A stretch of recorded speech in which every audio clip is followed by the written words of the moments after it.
दोस्तों हाज़र अज के कुछ मुद्दे अज दी 4-5 गल्लां तुहाडे नाल साझीਆਂ ਕਰਨ ਦੇ ਲਈ अमेरिका ਦੇ ਵਿੱਚ ਅੱਜ ਇੱਕ ਮਾਮਲਾ ਬਹੁਤ ਚਰਚਾ ਦੇ ਵਿੱਚ ਆ ਕਿ ਜਿਹੜੇ ਸਟਰੀਟ ਕੈਮਰੇ ਆ ਉਹਨਾਂ ਦੇ ਨਾਲ ਚਿਹਰਿਆਂ ਦੀ ਪਛਾਣ ਦਾ ਮਾਮਲਾ ਸਾਹਮਣੇ ਆਇਆ। ਇਹ ਗੱਲਬਾਤ ਕਰਨੀ ਆ। ਵਾਲਗ੍ਰੀਨ ਇੱਕ ਚੇਨ ਆ ਫਾਰਮੇਸੀਜ਼ ਦੀ ਅਮਰੀਕਾ ਦੇ ਵਿੱਚ, ਉਹਨਾਂ ਨੇ ਜਿਹੜੀਆਂ ਗਰਭਪਾਤ ਦੇ ਲਈ ਜਿਹੜੀਆਂ ਅਬੋਰਸ਼ਨ ਪਿਲਸ ਨੇ ਉਹਦੇ ਵਿੱਚ ਵੇਚਣ ਤੋਂ ਜਾਂ ਆਪਣੇ ਕੋਲ ਰੱਖਣ ਤੋਂ ਕਿਤੇ ਨਾ ਕਿਤੇ ਹਿਚਕਿਚਾਹਟ ਜ਼ਾਹਰ ਕੀਤੀ ਆ। ਅੱਜ बहुत एक मंदभागी खबर जी अमेरिका दे विच आई है कि 4 अमरीकी नागरिक जिहड़े अगवाह किए गए सी मैक्सीको दे विच 2 दी उन्हां दे विचों मौत हो गई है।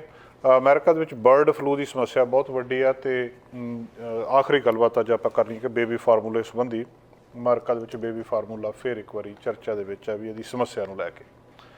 सब तो पहली गलबात अज ਜਿਹੜੀ फेस रैकोगनिशन आ चेहरे की पछाण के लिए ਜਿਹੜੇ कैमरिਆਂ की वरतों की जाती है ਜਾਂ ਕੀਤੀ गई है पिछले समय ਦੇ ਵਿੱਚ FBI ਤੇ डिफेंस डिपार्टमेंट बहुत चंगी तरह इनवॉल्व सी एक रिसर्च ਤੇ डिवेलपमेंट ਦੇ ਵਿੱਚ फेशियल रैकोगनिशन सॉफ्टवेयर ਜਿਹੜਾ ਇਹ ਵਰਤਣਾ ਚਾਹੁੰਦੇ ਸੀ ਲੋਕਾਂ ਨੂੰ ਆਇਡੈਂਟੀਫਾਈ ਕਰਨ ਦੇ ਲਈ। ਜਿਹੜੀ ਵੀਡੀਓ ਫੁਟੇਜ ਕਿਤੇ ਸਟਰੀਟ ਕੈਮਰਾ ਕੈਪਚਰ ਕਰ ਰਿਹਾ ਹੈ ਜਾਂ ਈਵਨ ਕਿ ਫਲਾਈਂਗ ਡਰੋਨ ਵੀ ਜਿਹੜੇ ਆ ਉਹ ਇਨਫੋਰਮੇਸ਼ਨ ਜਿਹੜੀ ਲੈ ਰਹੇ ਆ। तो जोड़े इंटरनल डॉकूमेंट आए हुण सामने आए आ तो जिन्होंने बहुत ज़्यादा डिटेल सरकार की यह दसी गई है। सरकार की चाहती है एक जी टैक्नोलॉजी है और टैक्नोलॉजी ये कहती है कि किते भी कोई कैमरा लग्या स्ट्रीट कैमरा किते भी कोई लग्या जां जिहड़ा ट्रैफिक स्टॉप के उत्ते कोई कैमरा आ जां ड्रोन आ ਉਹਦੇ ਵਿੱਚ ਇੱਕ इदां ਦਾ सॉफ्टवेयर ਹੋਵੇ फेशियल रैकोगनिशन ਦਾ। चीन वर्गे देशों के ਵਿੱਚ बहुत ज़्यादा ਵਰਤੇ ਜਾਂਦੇ ਆ। तो ਉਹਦੇ ਨਾਲ ਮੰਨ ਲਓ ਕੋਈ ਫੇਸ ਜਿਹੜਾ ਲੱਭਣਾ ਚਾਹੁੰਦਾ ਆ ਉਹ ਫੇਸ ਨੂੰ ਉਹਦੇ ਵਿੱਚ ਪਾ ਦਿੱਤਾ ਜਾਵੇ ਤਾਂ ਫੇਸ ਆਪਣੇ ਆਪ ਜਿੱਥੇ ਕਿਤੇ ਵੀ ਸਾਰੇ ਅਮਰੀਕਾ ਦੇ ਵਿੱਚ ਉਹ ਕਿਸੇ ਕੈਮਰੇ ਦੇ ਥੱਲੇ ਵੀ ਆ ਗਿਆ ਤਾਂ ਉਹ ਡਿਟੈਕਟ ਹੋ ਜਾਊਗਾ। ਇਹਦੀ ਇਸ ਟੈਕਨੋਲੋਜੀ ਦੇ ਬਾਰੇ ਦੋ ਰਾਏ ਨੇ। ਕੁਝ ਲੋਕ ਕਹਿੰਦੇ ਵੀ ਇਹ ਤਾਂ ਸਾਡੀ ਪ੍ਰਾਈਵੇਸੀ ਦੇ ਵਿੱਚ ਸਿੱਧਾ ਸਿੱਧਾ ਦਖਲ ਆ, ਵੀ ਸਾਨੂੰ ਪਤਾ ਹੀ ਨਹੀਂ ਸਾਡੀ ਵੀਡੀਓ ਕੋਈ ਬਣਾਈ ਜਾਂਦਾ ਤੇ ਸਾਨੂੰ ਟਰੈਕ ਕਰੀ ਜਾ ਰਿਹਾ ਸਾਰੀ ਦੁਨੀਆ ਨੂੰ। ਇਸ ਮਾਮਲੇ ਦੇ ਵਿੱਚ ਇੱਕ ਪਿੱਛੇ ਜੇ ਜਿਹੜਾ ਸੌਫਟਵੇਅਰ ਡਿਵੈਲਪ ਕਰਨ ਦੀ ਕਵਾਇਦ ਚੱਲੀ ਆ ਉਹਦੇ ਵਿੱਚ ਹੁਣ ਡਾਕੂਮੈਂਟ ਦੱਸਦੇ ਆ ਕਿ FBI ਤੇ ਅਮਰੀਕਾ ਦਾ ਡਿਫੈਂਸ ਡਿਪਾਰਟਮੈਂਟ ਦੋਵੇਂ ਬਹੁਤ ਡੀਪਲੀ ਇਨਵੋਲਵ ਸੀਗੇ ਇਸ ਸਿਸਟਮ ਨੂੰ ਡਿਵੈਲਪ ਕਰਨ ਦੇ ਵਿੱਚ। ਤੇ ਜਿਹਦੇ ਉੱਤੇ ਹੁਣ ਅੱਗਿਓਂ ਕੰਟਰੋਵਰਸੀ ਜਿਹੜੀ ਉਹ ਪੈਦਾ ਹੋ ਰਹੀ ਆ। ਡਾਕੂਮੈਂਟਸ ਨੇ ਇਹ ਵੀ ਦੱਸਿਆ ਕਿ ਜਿਹੜੀ ਇਸ ਵੇਲੇ freedom of information act the lawsuit file ਕੀਤਾ ਅਮਰੀਕਨ ਸਿਵਲ ਲਿਬਰਟੀਜ਼ ਯੂਨੀਅਨ ਨੇ FBI ਦੇ ਵਿਰੋਧ ਦੇ ਵਿੱਚ, ਉਹਦੇ ਵਿੱਚ ਦੇਖਿਆ ਕਿ FBI ਤੇ ਡਿਫੈਂਸ ਅਫੀਸ਼ੀਅਲ ਬਹੁਤ ਨੇੜੇ ਹੋ ਕੇ ਇਸ ਰਿਸਰਚ ਦੇ ਵਿੱਚ ਕੰਮ ਕਰ ਰਹੇ ਸੀ। ਜਿਹੜੀ ਆਰਟੀਫਿਸ਼ੀਅਲ ਇੰਟੈਲੀਜੈਂਸ ਟੈਕਨੀਕਸ ਆ ਜਿਹਦੇ ਨਾਲ ਅਮਰੀਕਾ ਦੇ ਵਿੱਚ ਕਿਸੇ ਬੰਦੇ ਨੂੰ ਵੀ ਟਰੈਕ ਕੀਤਾ ਜਾ ਸਕਦਾ ਬਿਨਾਂ ਉਸ ਬੰਦੇ ਦੀ ਕੌਨਸੈਂਟ ਲਿਓ, ਉਹਦੀ ਜਿਹੜੀ ਮਰਜ਼ੀ ਜਾਂ ਉਹਦੀ ਅਵੇਅਰਨੈਸ ਤੋਂ ਬਿਨਾਂ ਹੀ। ਜਿਹੜੇ ਕਿੰਨਾ ਸਾਰਾ ਰੈਕਡ ਆ ਉਹ ਹੀ ਦੱਸਦਾ ਆ ਇਹਦੇ ਵਿੱਚ ਪ੍ਰੋਗਰਾਮ ਦੇ ਵਿੱਚ ਜੈਨਸ ਪ੍ਰੋਗਰਾਮ ਦੇ ਵਿੱਚ ਕਿ ਇਹ ਪ੍ਰੋਜੈਕਟ ਨੂੰ ਫੇਸ਼ੀਅਲ ਰੈਕੋਗਨੀਸ਼ਨ ਨੂੰ intelligence advance research projects agency ਜਾਣੀ IARPA ਜਿਹੜੀ ਹਾਈ ਲੈਵਲ ਦੀ ਰਿਸਰਚ ਆਰਮਜ਼ ਆ ਅਮਰੀਕਾ ਦੀ ਇੰਟੈਲੀਜੈਂਸ ਕਮਿਊਨਿਟੀ ਦੇ ਵਿੱਚ ਉਹਨਾਂ ਨੇ ਤੇ ਡਿਫੈਂਸ ਐਡਵਾਂਸ ਰਿਸਰਚ ਪ੍ਰੋਜੈਕਟਸ ਨੇ ਜਿਹੜੇ ਜਿਹਨੂੰ DARPA ਕਹਿੰਦੇ, ਇਹ ਸਾਰੇ ਇਨਵੋਲਵ ਸੀਗੇ। ਪ੍ਰੋਗਰਾਮ ਲੀਡਰਸ ਨੇ FBI ਦੇ ਸਾਇੰਟਿਸਟਾਂ ਦੇ ਨਾਲ ਕੰਮ ਕੀਤਾ ਜਿਹੜੀ ਦੇਸ਼ ਦੇ ਬਹੁਤ ਉੱਚ ਕੋਟੀ ਦੇ ਕੰਪਿਊਟਰ ਵਿਜ਼ਨ ਐਕਸਪਰਟ ਨੇ ਉਹਨਾਂ ਦੇ ਨਾਲ ਕੰਮ ਕੀਤਾ ਡਿਜ਼ਾਈਨ ਕਰਨ ਦੇ ਲਈ। ਔਰ ਇਹਨੂੰ ਇੱਕ ਇਹ ਬਣਾਇਆ ਕਿ ਜਿਹੜੇ ਪਬਲਿਕ ਪਲੇਸਿਸ ਦੇ ਉੱਤੇ ਕੈਮਰੇ ਲੱਗੇ ਆ ਉਹਨਾਂ ਦੇ ਨਾਲ ਸਬਵੇ ਸਟੇਸ਼ਨਸ ਦੇ ਉੱਤੇ, ਸਟਰੀਟ ਕਾਰਨਰਸ ਦੇ ਉੱਤੇ ਜਾਂ ਹੋਰ ਥਾਵਾਂ ਦੇ ਉੱਤੇ ਜਿਹੜੇ ਡਾਕੂਮੈਂਟ ਸਾਹਮਣੇ ਆਏ ਆ। ਵਾਸ਼ਿੰਗਟਨ ਪੋਸਟ ਨੇ ਜਿਹੜੀ ਇਹ ਖਬਰ ਦਿੱਤੀ ਆ ਉਹਦੇ ਅਨੁਸਾਰ 2019 ਦੀ ਪ੍ਰੈਜੈਂਟੇਸ਼ਨ ਜਿਹੜੀ IARPA ਦੇ ਪ੍ਰੋਗਰਾਮ ਮੈਨੇਜਰ ਸੀ ਉਹ ਕਹਿੰਦੇ ਕਿ ਸਾਡਾ ਗੋਲ ਜਿਹੜਾ ਸੀਗਾ ਕਿ ਇਹਨੂੰ ਡਰਾਮੈਟਿਕਲੀ ਇੰਪਰੂਵ ਕਰਨਾ ਸੀ ਇਹਦੀ ਪਰਫਾਰਮੈਂਸ ਨੂੰ ਫੇਸ਼ੀਅਲ ਰੈਕੋਗਨੀਸ਼ਨ ਦੀ ਨੂੰ, ਕਿ ਇਹਨੂੰ ਇੱਕਦਮ ਸਾਡੇ ਕੋਲ ਜਿਹੜੀ ਫੇਸ ID ਜਿਹਨੂੰ ਕਹਿ ਸਕਦੇ ਹਾਂ ਕਿ ਬਿਲਕੁਲ ਬੰਦੇ ਦਾ, ਔਰ ਜੇ ਤੁਹਾਡਾ ਅੱਧੀ ਮੀਲ ਦੂਰ ਵੀ ਬੰਦਾ ਹੈਗਾ ਤਾਂ ਉੱਥੋਂ ਵੀ ਉਹ ਕੈਮਰਾ ਉਹਨੂੰ ਪਛਾਣ ਕੇ ਦੱਸ ਦੇ ਵੀ ਆਹ ਬੰਦਾ।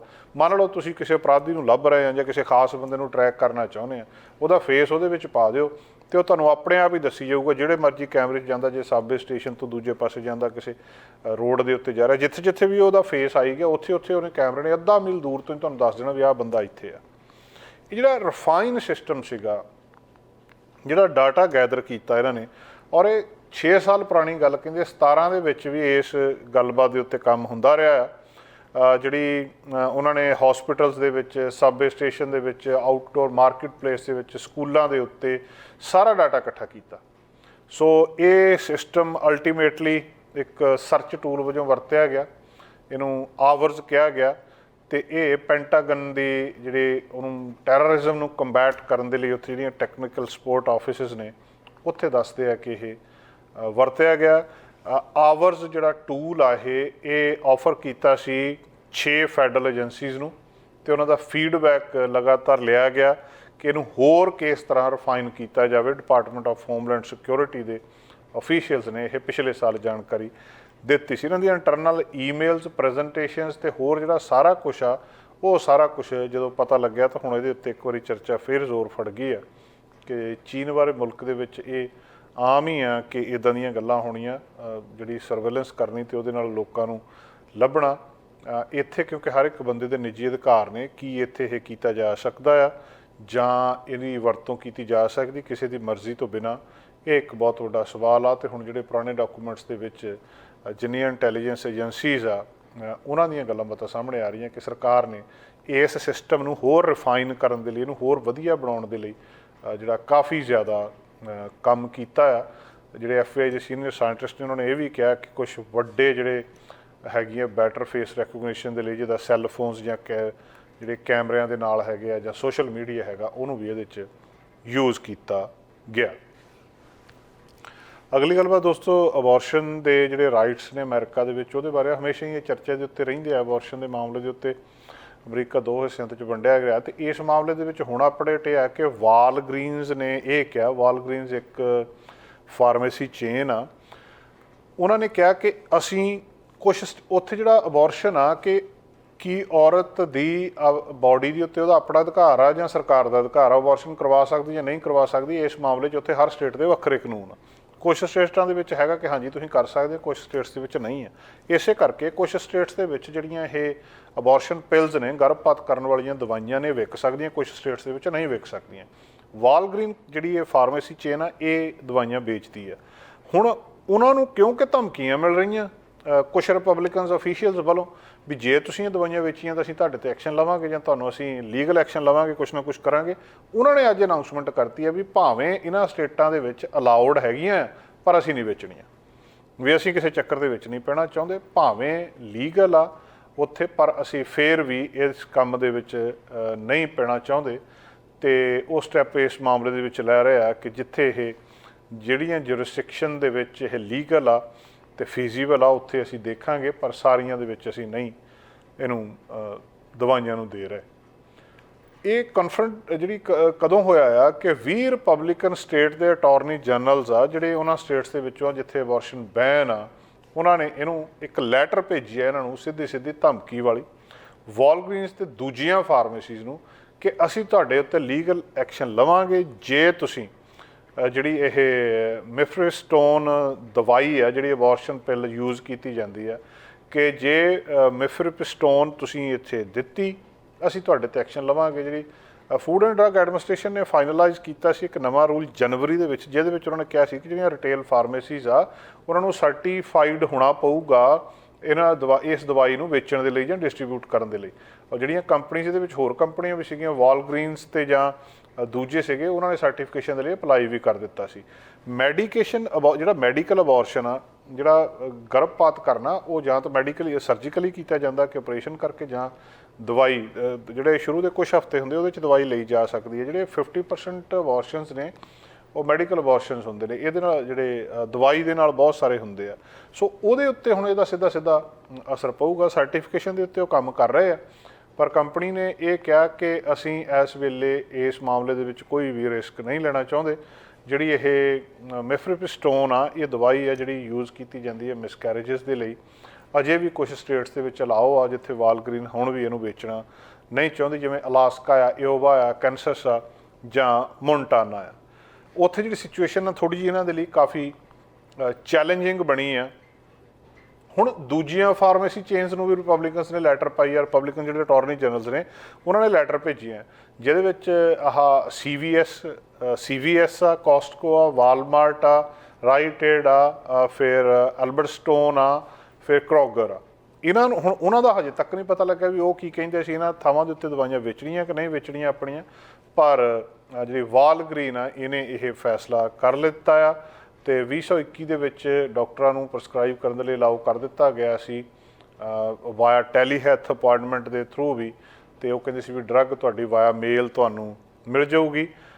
ਜਿਹੜਾ ਫੈਡਰਲ ਜੱਜ ਸੀ ਟੈਕਸਸ ਦੇ ਵਿੱਚ ਉਸ ਮਾਮਲੇ ਤੋਂ ਲੈ ਕੇ ਸਾਰਾ ਕੁਝ ਪਿਆ। ਹੁਣ ਅਬੋਰਸ਼ਨ ਜਿਹੜਾ ਇਹ ਮਾਮਲਾ ਵਾਰ-ਵਾਰ ਕਿਉਂ ਆਉਂਦਾ, ਬਾਰ-ਬਾਰ ਇਹ ਗੱਲਬਾਤ ਸਾਹਮਣੇ ਕਿਉਂ ਆਉਂਦੀ ਹੈ ਕਿ ਅਬੋਰਸ਼ਨ ਦੇ ਉੱਤੇ ਆਹ ਹੋ ਗਿਆ ਜਿਹੜਾ ਅਬੋਰਸ਼ਨ ਆ ਬਹੁਤ ਕੰਟਰੋਵਰਸ਼ੀਅਲ ਤੇ ਡਿਵਿਸਿਵ ਟੌਪਿਕ ਰਿਹਾ ਅਮਰੀਕਾ ਦੇ ਵਿੱਚ ਕਈ ਦਹਾਕਿਆਂ ਤੋਂ।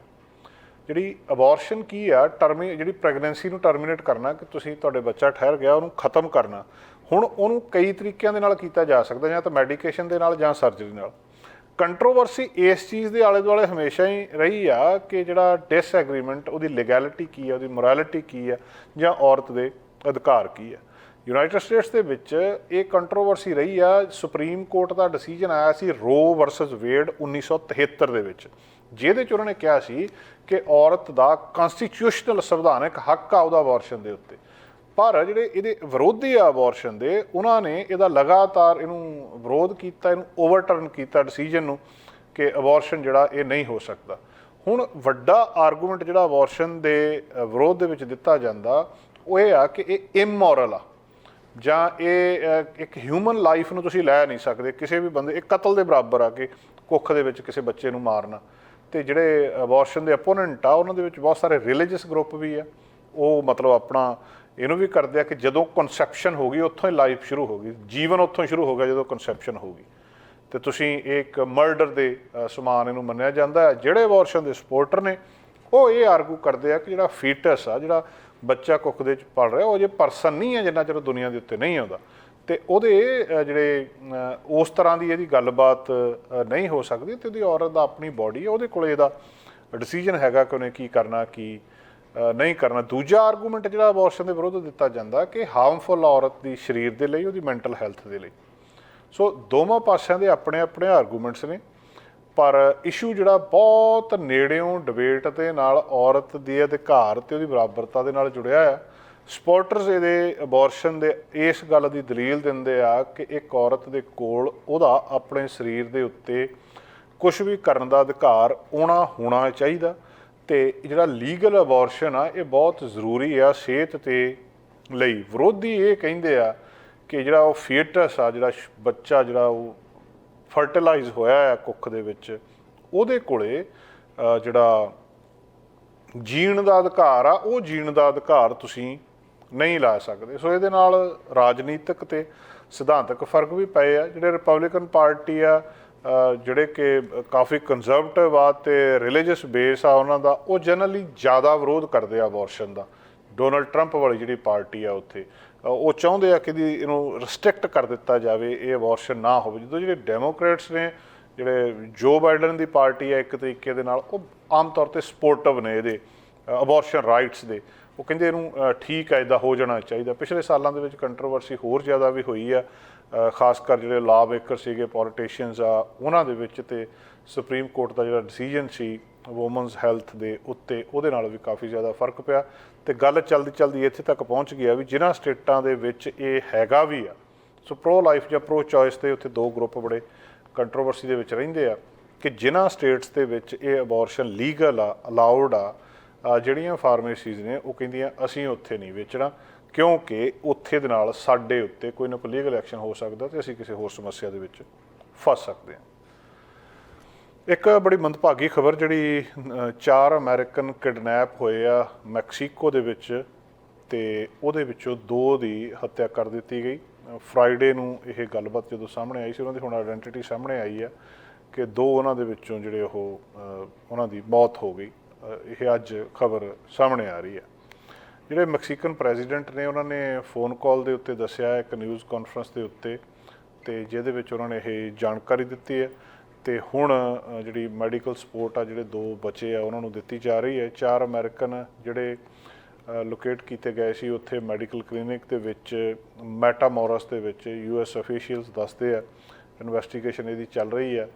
2 ਜਿਹੜੇ ਆ ਉਹਨਾਂ ਦੇ ਵਿੱਚੋਂ ਕਾਫੀ ਇੰਜਰਡ ਹੋਏ ਆ, ਜਿਹੜੇ ਇਸ ਵੇਲੇ ਸਾਹਮਣੇ ਆਏ ਆ। ਜਿਹੜੇ ਉੱਥੋਂ ਦੇ ਅਟਾਰਨੀ ਜਨਰਲ ਨੇ ਉਹਨਾਂ ਨੇ ਕਨਫਰਮ ਕੀਤੀਆਂ ਇਸ ਡਿਵੈਲਪਮੈਂਟ ਦੇ ਵਿੱਚ।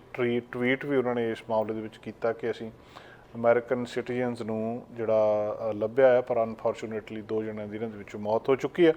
ਇੰਟੈਲੀਜੈਂਸ ਬਹੁਤ ਨੇੜੇ ਤੋਂ ਕੰਮ ਕਰੀ। ਇਹ 4 ਜਣੇ ਉੱਥੇ ਸੀਗੇ ਮੈਕਸੀਕੋ ਦੇ ਵਿੱਚ। ਮੈਕਸੀਕੋ ਤੁਹਾਨੂੰ ਪਤਾ ਵੀ ਉਹ ਇਲਾਕਾ ਜਿੱਥੇ ਇਹ ਸੀਗੇ, ਇਹਨਾਂ ਦਾ ਬਹੁਤ ਜ਼ਿਆਦਾ ਸਾਊਥ ਕੈਰੋਲੀਨਾ ਤੋਂ ਮੈਕਸੀਕੋ ਗਏ ਸੀ ਇਹ। ਇੱਕ ਜਿਹੜੀ ਇਹਨਾਂ ਦੇ ਵਿੱਚ ਔਰਤ ਸੀ ਜਿਹੜੀ ਉਦੋਂ ਮੈਡੀਕਲ ਪ੍ਰੋਸੀਜਰ ਦੇ ਲਈ ਉੱਥੇ ਇਹਨੇ ਜਾਣਾ ਸੀ ਬਾਰਡਰ ਦੇ ਦੂਜੇ ਪਾਸੇ। 2 ਫੈਮਿਲੀ ਮੈਂਬਰ ਜਿਹੜੇ ਉਹਨਾਂ ਨੇ ਇਹ ਜਾਣਕਾਰੀ ਦਿੱਤੀ ਹੈ। ਇੱਕ ਵਾਰੀ ਇਹ ਬਾਰਡਰ ਕ੍ਰਾਸ ਕਰ ਗਏ ਤੇ ਉਸ ਪਾਸੇ ਜਿਹੜੇ ਜਿਹੜੇ ਅਨਆਇਡੈਂਟੀਫਾਈਡ ਬੰਦੇ ਸੀਗੇ ਉਹਨਾਂ ਦੇ ਨਾਲ ਇਹਨਾਂ ਦਾ ਸਿੱਧਾ ਜਿਹੜਾ ਮੁਕਾਬਲਾ ਹੋ ਗਿਆ ਇੱਕ ਤਰੀਕੇ ਦੇ ਨਾਲ।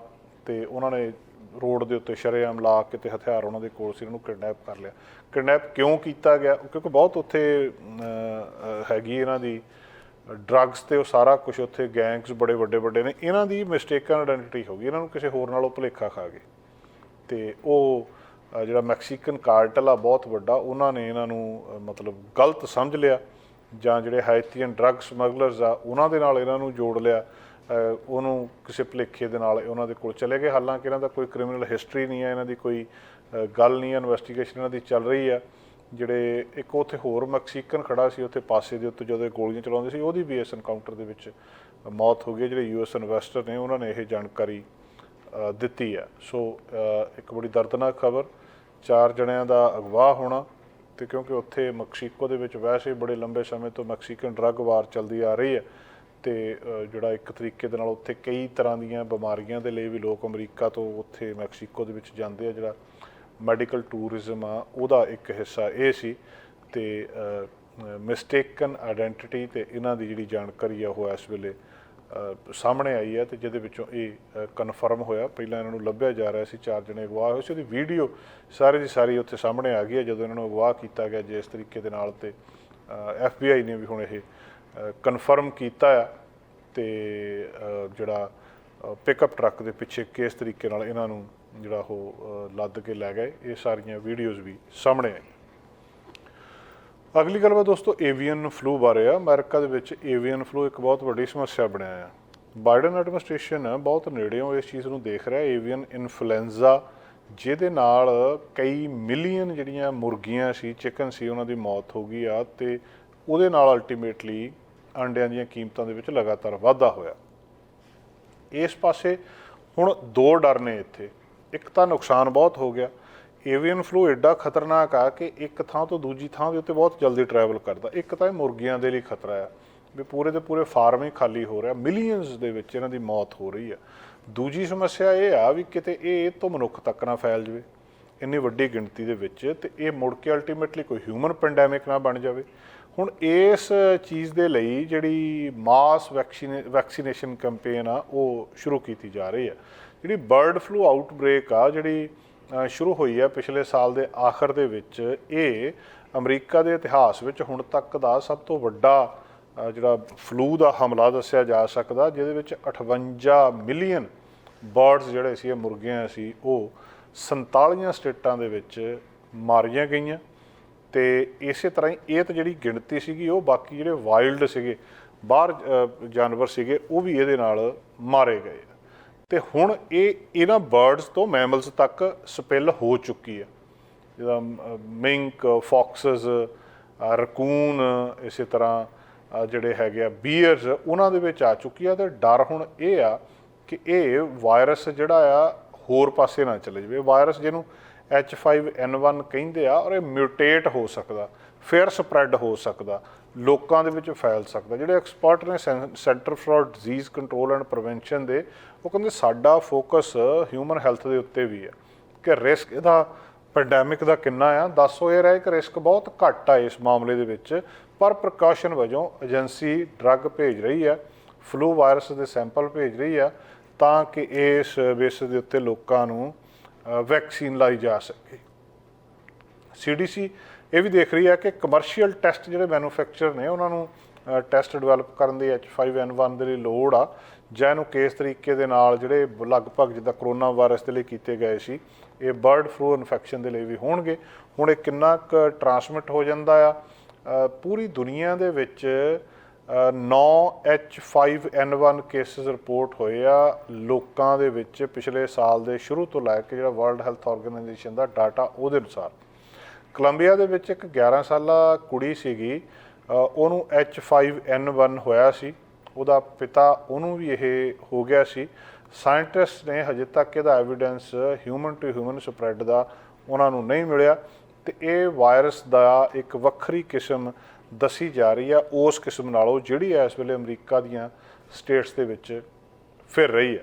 ਇਸ ਕੇਸ ਦੇ ਵਿੱਚ ਆਮ ਤੌਰ ਤੇ ਜਿਹੜੇ ਉਹ ਲੋਕ ਜਿਹੜੇ ਪੋਲਟਰੀ ਦੇ ਨਾਲ ਸਿੱਧਾ ਐਕਸਪੋਜ਼ ਹੁੰਦੇ ਆ, CDC ਸਟੇਟ ਤੇ ਲੋਕਲ ਪਬਲਿਕ ਹੈਲਥ ਡਿਪਾਰਟਮੈਂਟ ਦੇ ਨਾਲ ਪਾਰਟਨਰਸ਼ਿਪ ਤੇ ਕੰਮ ਕਰ ਰਹੀ ਆ, ਜਿਹੜੇ ਇਹਨੂੰ H1N1 ਨੂੰ ਸਟੱਡੀ ਕਰ ਰਹੇ ਆ। ਪਿਛਲੇ ਹਫਤੇ 6315 ਲੋਕਾਂ ਨੂੰ ਮੋਨੀਟਰ ਕੀਤਾ ਗਿਆ, 163 ਨੇ ਸਿੰਪਟਮ ਰਿਪੋਰਟ ਕੀਤੇ ਸੀ ਤੇ ਜਿਨ੍ਹਾਂ ਦੇ ਵਿੱਚੋਂ ਇੱਕ ਪੋਜ਼ਿਟਿਵ ਆਇਆ। ਸੋ ਇਸ ਵੇਲੇ ਇਹ ਵੀ ਇੱਕ ਵੱਡੀ ਸਮੱਸਿਆ ਹੈ ਕਿ ਜਿਹਦੇ ਨਾਲ 58 ਮਿਲੀਅਨ ਦੇ ਕਰੀਬ ਮੁਰਗੀਆਂ ਮਰ ਗਈਆਂ ਅਮਰੀਕਾ ਦੇ ਵਿੱਚ, 50 ਚੋਂ 47 ਸਟੇਟਾਂ ਦੇ ਵਿੱਚ। ਤੇ ਇਹ ਹੁਣ ਇੱਕ ਤਾਂ ਇਹਨੂੰ ਮੁਰਗੀਆਂ ਦੇ ਵਿੱਚ ਕਿੱਦਾਂ ਰੋਕਣਾ, ਤੇ ਦੂਜਾ ਇਹ ਆ ਕਿ ਇਹ ਹਿਊਮਨ ਬੀਇੰਗਸ ਦੇ ਵਿੱਚ, ਮਨੁੱਖਾਂ ਦੇ ਵਿੱਚ ਵਾਇਰਸ ਨਾ ਆ ਜਾਵੇ, ਇਹਨੂੰ ਕਿੱਦਾਂ ਰੋਕਣਾ। ਇਹ ਅਮਰੀਕਾ ਦੀ ਇੱਕ ਇਸ ਵੇਲੇ ਬਹੁਤ ਵੱਡੀ ਸਮੱਸਿਆ ਬਣੀ ਹੈ, ਜਿਹਦੇ ਉੱਤੇ ਵੈਕਸੀਨੇਸ਼ਨ ਤੱਕ ਦੀ ਗੱਲ ਚੱਲ ਰਹੀ ਹੈ ਵੀ ਇਹਦੇ ਲਈ ਵੀ ਵੈਕਸੀਨੇਸ਼ਨ ਜਿਹੜੀ ਆ ਉਹ ਕੀਤੀ ਜਾਵੇ, ਤਾਂ ਇਹਦੇ ਨਾਲ ਜਿਹੜਾ ਬਚਾਅ ਆ ਉਹ ਹੋ ਸਕਦਾ। ਦੋਸਤੋ, ਇਹਦੇ ਨਾਲ ਹੀ ਅੱਜ ਦਾ ਪ੍ਰੋਗਰਾਮ ਇੱਥੇ ਸਮਾਪਤ ਕਰਦੇ ਹਾਂ ਤੇ ਕੱਲ੍ਹ ਨੂੰ ਫਿਰ ਆਪਾਂ ਹਾਜ਼ਰ ਹੋਵਾਂਗੇ ਕੱਲ੍ਹ ਦੀਆਂ ਕੁਝ ਨਵੀਆਂ ਖਬਰਾਂ ਦੇ ਨਾਲ। ਹੁਣ ਤੁਸੀਂ ਦੇਖ ਸਕਦੇ ਹੋ ਗਲੋਬਲ ਪੰਜਾਬ ਟੀਵੀ ਨੂੰ ਡਾਊਨਲੋਡ ਕਰੋ ਸਾਡੀ ਐਪ ਐਂਡਰੋਇਡ ਜਾਂ iOS ਤੇ ਫ੍ਰੀ ਵਿੱਚ, roku ਅਤੇ Amazon Fire TV ਤੇ ਜਾਂ Apple TV ਤੇ। ਨਾਲ ਹੀ ਦੇਖ ਸਕਦੇ ਹੋ ਲਾਈਵ ਸਟ੍ਰੀਮਿੰਗ www.globalpunjabtv.com ਤੇ।